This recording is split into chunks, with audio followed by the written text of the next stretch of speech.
Just want to go over a couple of things. If you are on the Zoom joining us, feel free to use the chat feature or the Q&A for questions that you might have. We'll be monitoring that. And if you're watching on Facebook, please make any comments or questions in the comment section and we'll relay those to our presenter as well.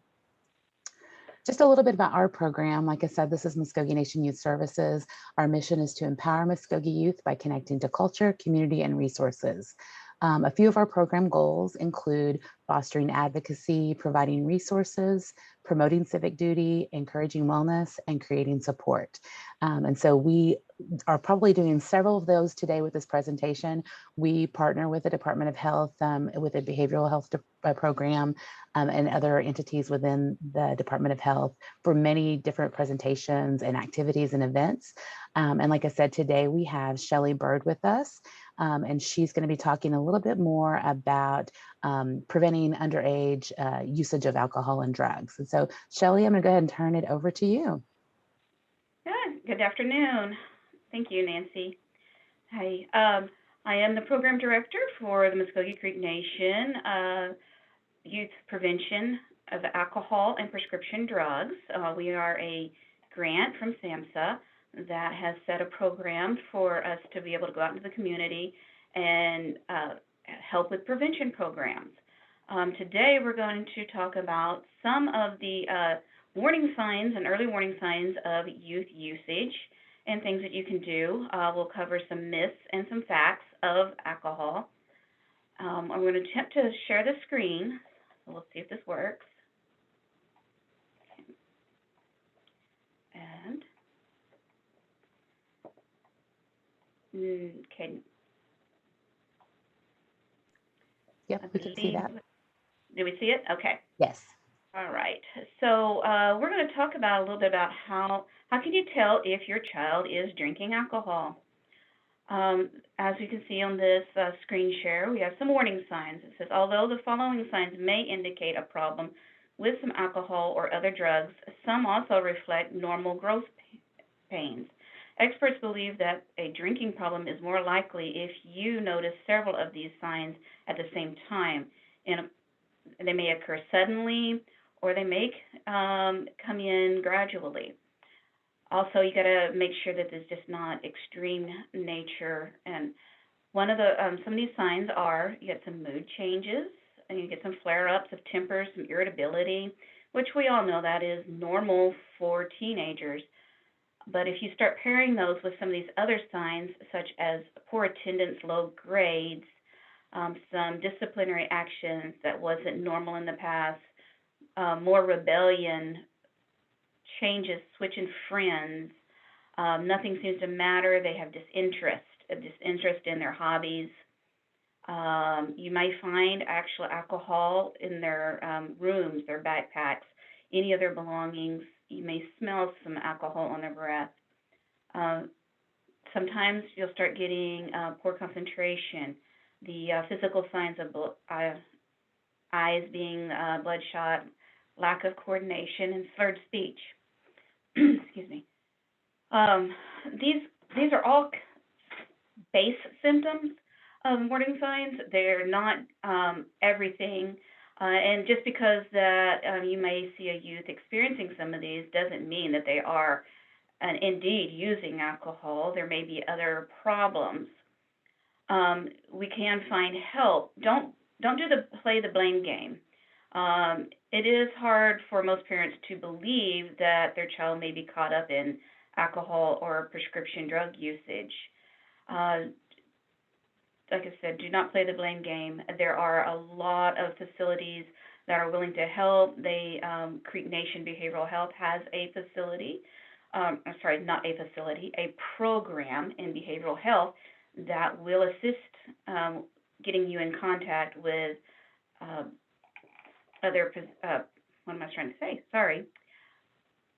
professionals that can help with behavioral problems and substance abuse.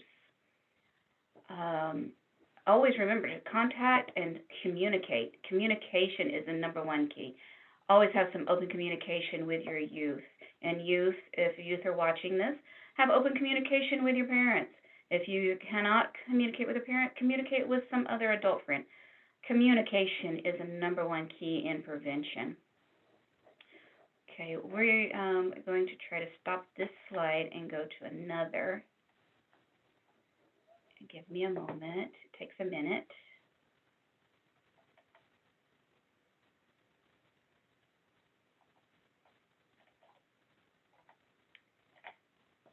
Okay, myths versus facts. There are greater than 40% of alcohol and prescription drug consumption within our American Indian and Alaskan youth that are under 21 years old. That percentage was taken by Oklahoma Reports approximately 2 years ago. With the COVID influence over this past year, there has been an increase in those percentages of usage. Some myths versus facts that you may not know about. All of the other kids in your school drink alcohol. You need to drink to fit in. Don't believe it. There's over 80% of these students in Oklahoma that do not drink. Drinking is a good way to loosen up and have parties. No, it's quite a dumb way. It can make you act foolish, say things that you shouldn't say, do things you shouldn't normally do. In fact, drinking can increase the likelihood of fights or, sadly, sexual assaults. Alcohol isn't as harmful as other drugs. Yes, it is. Alcohol does destroy the brain cells in young, growing brains. It's just as harmful as doing other drugs as well. Beer and wine are safer than hard liquor. No, it is not. The fact there is beer and wine is probably easier to obtain than your hard liquor, but they are all just as equally dangerous when used inappropriately, and definitely when used underage. You can sober up quickly by taking a cold shower, drinking coffee. That is a myth. You do not. You can drink alcohol and you won't get in trouble. Yes, you will get in trouble. There are consequences. Consequences can be you could be drinking and driving. You could be riding in a vehicle with a under the influence driver. There's a lot of consequences to the drinking. You're not the only one that suffers those consequences. Other people, your loved ones around you, do as well. There's no reason to wait until you're 21 to drink. Yes, there is. You do need to do that. That's the law. You need to wait. Okay, we're going to move on to another screen.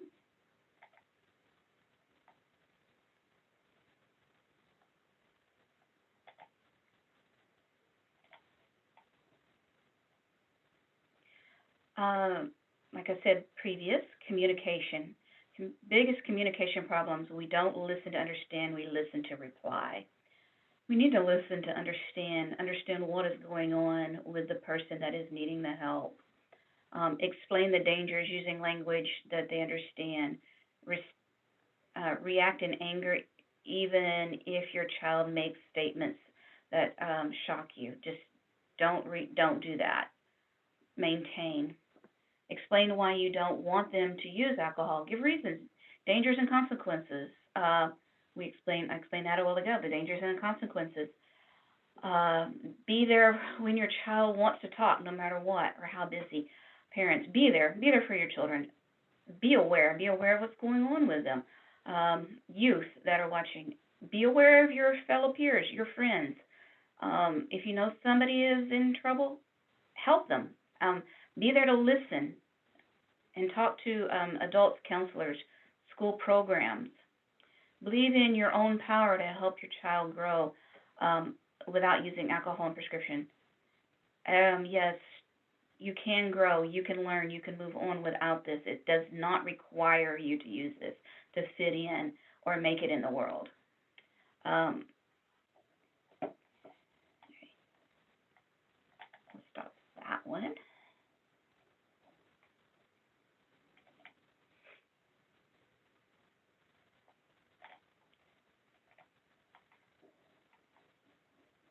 And these here are just some They may be comical, but they are very important to know. Drunk and embarrassed, you do know the majority of the people that do drink, you will get embarrassed at some point. You may have videos, you may have pictures taken of you unwantingly. They get posted on social media. Once they're out there, they're out there. You can't get them back.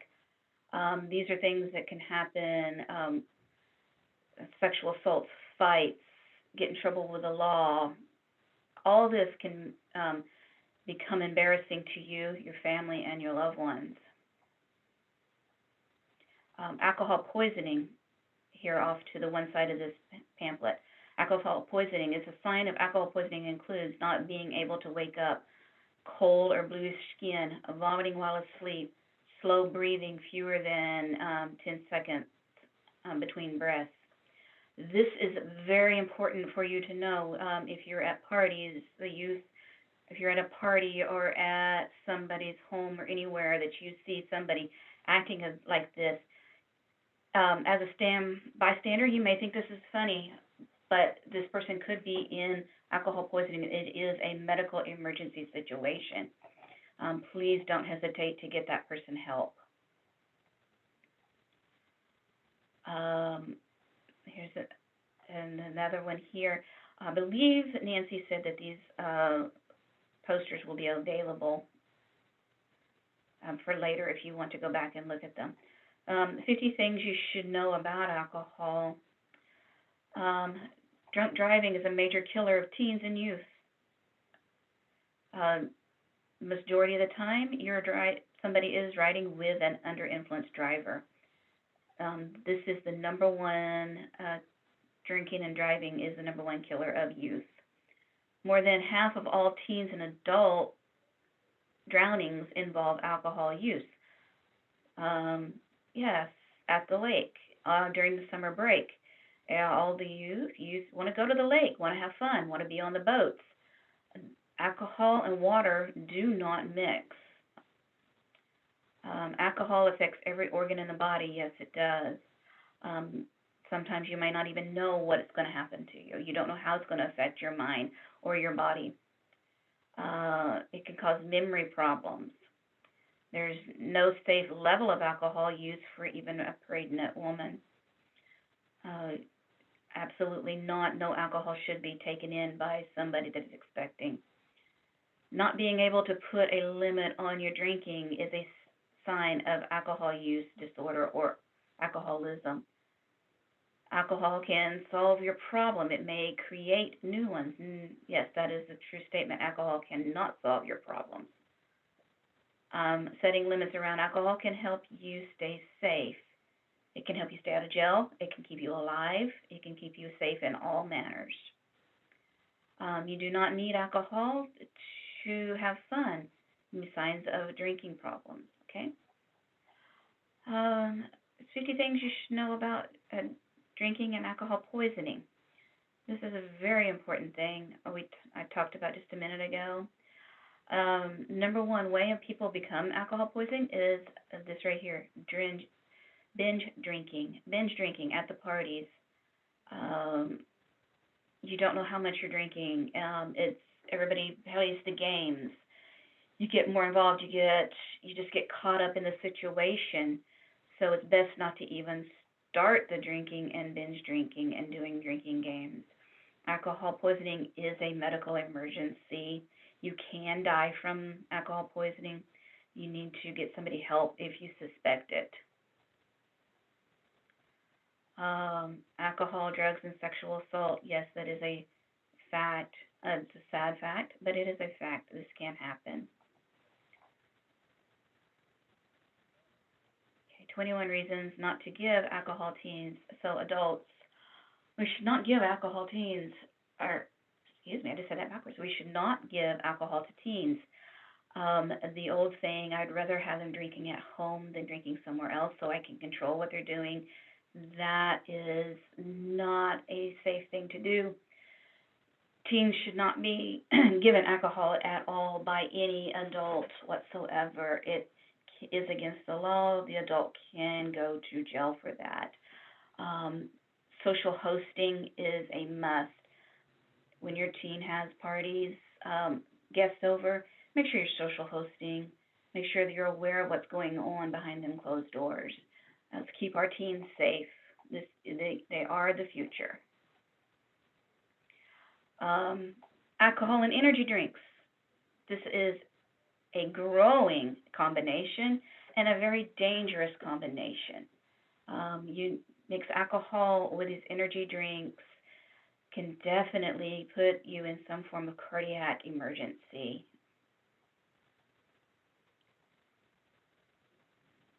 And another one of alcohol poisoning, and another one of dangers of binge drinking.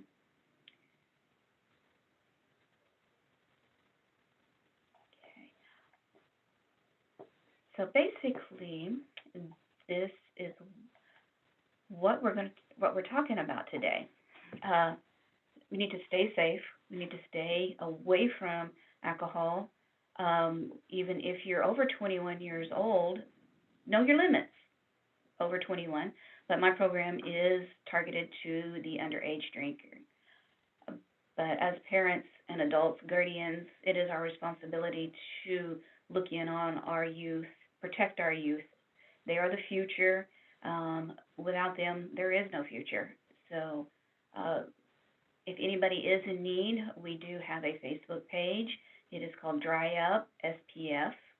Also, Creek Nation Behavioral Health has, I believe, a Facebook page. Or you can go on Mvskoke Nation, the Youth Services. We'll probably have links to all these helpful services if you find the need that you need help or others. Ms. Nancy, that's about all we have. All right, good. I posted a few resources in the comments as you were talking, put the link on how to find treatment, the text line for Creek Nation that's actually open to anyone 24/7. You text the word Creek to 741-741. So if you're a young person or an adult who maybe is looking for some help, you can text that number and get some assistance, like I said, at any time, day or night.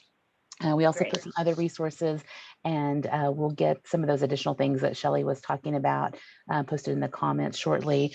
I don't see any questions just yet in the comments. If you're watching and you have questions, feel free to put that in the comments. I do have a couple of questions. Go ahead. You referenced the social host laws, and so could you talk a little bit more about that and kind of what that is and how that affects parents and adults? Oh, yes.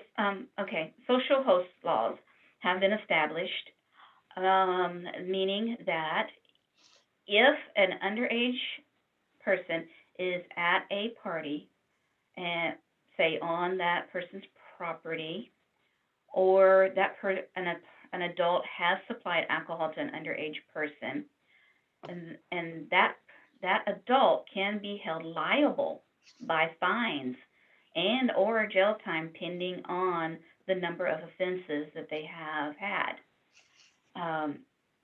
It's a very serious thing that can happen. So I feel as if that the adults are responsible. They shouldn't be supplying the alcohol at these parties. And this is a good law to have. Then it's just fact. That's just as simple as that. It's just you give the alcohol to the youth. That youth drives away from that destination, goes to another, gets in a vehicle wreck. That adult is now liable because they gave them to them. Yeah. I think when those laws were first coming out, it even made me think about like if you have the alcohol, beer in your own home, and have young people that live there also or have access to your home, like that's just another thing like to be aware of that shouldn't be accessible for our young people to easily get. Right. And so just being kind of aware of those things. Another thing you mentioned was just around parents, like, being able to communicate with their kids and how important that is. Do you know of any specific sites or resources that parents can go to like feel a little more confident going into that conversation? So like maybe they need to like get some more information before they actually have the discussion? Yes, I actually even have all kinds of pamphlets that help with the adult communication. They can feel free to contact me. If you want, you can put up my contact number for my office, Okay. or my or they can contact through the Facebook page. And at any time, I'm available to give them pamphlets that help them establish communication lines. As well, I also have pamphlets in my office here as well for the youth to establish communication with the adult Okay. or with their peers. Okay, good, good, good. Well, we will definitely put the links for your Facebook page in our comments a little bit later, and contact information for Shelli so that you all can reach out to her if you need to. I'm just going to check really quick and make sure I haven't missed any other questions on our page. I don't see any. So unless you have anything else, Shelli, that you want to remind folks of or share with them before we get off of here. No, I don't. I don't guess so. Okay. Just if anybody does need any support, help, we're here. I can get you in contact with people if I can't do it. I have all these connections with yourself and behavioral health and things like that. We do have ways of helping people if they need prevention. Definitely. Good, good. And like Shelli said, feel free to contact our office and we'll get you in touch with her also, but we will be posting her contact info. I just want to share a couple of upcoming events that we have with our program. Tomorrow, we are going to have our next Gosin Yugabita presentation. That's our Little Steps project that's focused on helping young parents ages 12 to 24, but the sessions are open to anyone who's a parent or guardian. We'll be talking to the Mvskoke Creek Nation Office of Child Care tomorrow, so learning a little bit more about how to get assistance through the Child Care Assistance Program, as well as learning more about the daycare centers that the tribe hosts. And so that will be tomorrow at 3 o'clock. And then on Saturday, one of our young people is hosting a special dance for special people in honor of Developmental Disabilities Month. Louisa Harjo has created a space for young people who have special needs to come together via Zoom so that they can have a dance together. And so she's got some really fun activities planned. And so if you know a young person ages 12 to 24 who would enjoy dancing with us to some music on Saturday night, that'll be at 5:30. For both of those events, you can go to our website, www.mvskokeyouth.com/event-registration to get registered and signed up for those presentations. The presentation tomorrow with the Office of Child Care will also be on our Facebook Live, but the dance will strictly be on Zoom. So if you want to participate in that, you need to get registered to get that link. One last thing is just our contact information. You can reach us at our office at 918-549-2557. Contact us by email. Like I said, check out our website. And then we are on social media with the handle at Mvskoke Youth. Shelli, thank you for being with us today and giving us some really good information. Yeah. So we will be having, like I said, more of our Mvskoke Youth Talks coming up. We are planning one around the end of April with behavioral health that'll be focused on mental health. And so we'll be advertising that. Look forward to that. And hopefully we'll see you at one of our other events this week. Have a good day. Thank you all.